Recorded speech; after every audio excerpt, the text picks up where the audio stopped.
नमस्कार दोस्तों, मैं उमेश कुमार शर्मा अपने YouTube चैनल एस्ट्रो उमेश में आप सभी का स्वागत करता हूँ। ज्योतिष और वास्तु दोनों का संबंध क्या है, इस सीरीज़ में ये हमारा 5वां एपिसोड है। इस एपिसोड में हमने आपसे पिछले एपिसोड में प्रॉमिस किया था कि हम आपको डराएंगे नहीं, कुछ ना कुछ चीज़ों के आपको समाधान भी बताएंगे ताकि आप अपने घर में होने वाली वास्तु से रिलेटेड छोटी छोटी चीज़ों को ठीक कर सकें। देखिए, बड़ी चीज़ों के लिए आपको किसी न किसी वास्तुशास्त्री का ही सहारा लेना पड़ेगा, पर छोटी चीज़ों को आप स्वयं भी अपने घर में ठीक कर सकते हैं। जैसे हमने पिछले एपिसोड में आपको आपकी कुंडली के 12 घर और 8 दिशाओं का संबंध उनसे बताया था, उनसे होने वाले दोष बताए थे। तो आज उन दोषों के कुछ समाधान की भी बात करते हैं। ऐसा तो नहीं हो सकता कि हम सिर्फ आपको डराएं कि वास्तु आपको ये नुकसान करती है, वास्तु से घर में ये हो गया, वास्तु से वो हो गया। इनके कहीं ना कहीं समाधान भी छुपे हुए हैं, वो भी आपके घर में, अपने ही घर में छुपे हुए हैं। इससे अगला एपिसोड हम लेके आने वाले हैं जिसमें हाउसवाइफ अपने दैनिक रूटीन के हिसाब से, अपनी दिनचर्या के हिसाब से अपने घर की वास्तु को कैसे ठीक कर सकती है, उसके संबंध में बात करेंगे। तो आज हम बात करते हैं कि हमने जो छोटे छोटे, आपने भी महसूस किया होगा पिछले कुछ एपिसोडों के दौरान, आपके अपने घर में कुछ अनुभव हुए होंगे वास्तु से रिलेटेड, उनके बारे में आज हम उनके समाधान के बारे में बात करते हैं। यदि किसी व्यक्ति की कुंडली में कोई ग्रह कमजोर है तो वास्तु के माध्यम से उसे मजबूत किया जा सकता है। अब आप पूछेंगे ये कैसे? उसका समाधान भी यही है। यदि घर में कोई वास्तु दोष है तो जोशी उपायों से उसमें सुधार किया जा सकता है। उदाहरण के लिए, अगर आपकी कुंडली में सूर्य कमजोर है तो पूर्व दिशा को स्वच्छ रखें, खुला रखें। अगले कुछ एपिसोडों में आप देखेंगे कि हम एक एक दिशा में उसके मेटल, उसके तत्व और उसके कलर और उसमें आने वाली सारी चीज़ों के बारे में डिस्कस करेंगे। तो आप डिटेल में जाके इन सारी चीज़ों को ठीक कर पाएंगे।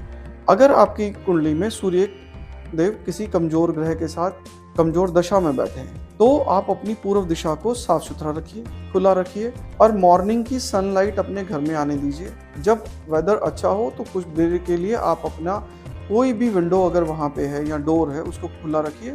वहाँ से आने वाली हवा और रोशनी आपकी कुंडली में बैठे सूर्य देव से जो भी आपको दोष मिल रहे हैं उनको ठीक कर दें। ऐसे ही दूसरे उदाहरण के लिए बात करते हैं। अगर आपकी राहु की दशा चल रही है या आपकी राहु की अंतर्दशा चल रही है तो आप अपने घर में गंदगी और नेगेटिविटी को हटाने की कोशिश कीजिए।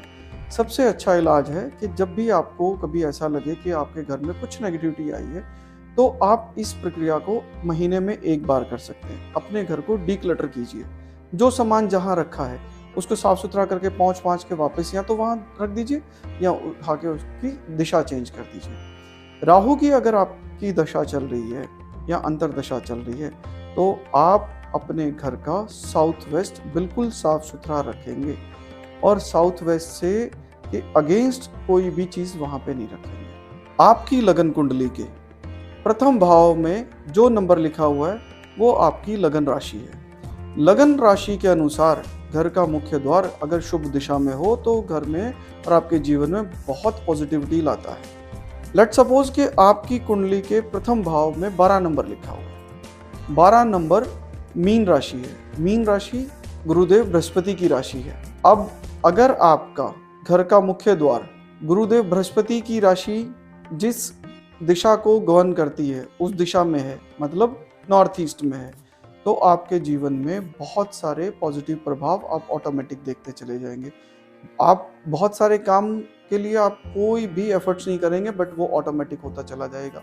ये प्रभाव आपकी कुंडली में वास्तु के अनुसार आता है। अब हम बात करते हैं कि इन सारी चीज़ों के बाद पंच तत्व जो हमारे जीवन में चारों तरफ हमारे घूमते हैं उनके कारण और उनके थ्रू हम अपने घर में क्या क्या चीज़ें ठीक कर सकते हैं। वास्तु में पंच तत्वों को भूमि, जल, अग्नि, वायु, आकाश का संतुलन बनाए रखने के लिए बहुत जरूरी माना गया है। ज्योतिष में भी ग्रहों को इन्हीं तत्वों से जोड़ा जाता है। सूर्य अग्नि तत्व, चंद्रमा जल तत्व, मंगल अग्नि तत्व, बुध पृथ्वी तत्व, गुरु आकाश तत्व, शुक्र जल तत्व और शनि वायु तत्व।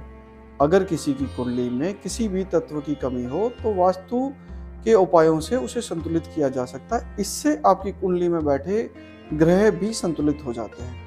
अब अगर इस सारी चर्चा का हम निष्कर्ष निकालें तो हमारा निष्कर्ष निकलता है कि वास्तु और ज्योतिष एक दूसरे के पूरक हैं। यदि कोई व्यक्ति वास्तु दोष से परेशान है तो उसे ज्योतिष उपायों के साथ वास्तु सुधार भी करने चाहिए। इसी प्रकार यदि किसी की कुंडली में ग्रहों की स्थिति प्रतिकूल है तो वास्तु नियमों का पालन करना चाहिए। तो ऐसा नहीं कि आपके ग्रह अच्छे चल रहे हैं और आप घर में ज़बरदस्ती वास्तु दोष पैदा कर लें तो वो ग्रह भी कहीं ना कहीं आपको नेगेटिविटी पैदा करनी स्टार्ट कर देंगे। दोनों एक दूसरे के पूरक हैं और एक दूसरे के साथ साथ चलते हैं। आप वास्तु और ज्योतिष दोनों का संतुलन अपने जीवन में रख के अपने घर में, परिवार में, अपने शरीर में सुख, समृद्धि और पॉजिटिविटी ला सकते हैं। क्या आप इन वास्तु और ज्योतिष के किसी विशेष पहलू पर गहराई से चर्चा करना चाहेंगे? अगर इसका जवाब हाँ है तो आप हमें डीएम कीजिए। हम बहुत जल्द आपके दिए हुए क्वेश्चनों के अनुसार आपके आंसर्स लेके आपके सामने हाजिर होंगे। आज के लिए बस इतना ही। नमस्कार, धन्यवाद।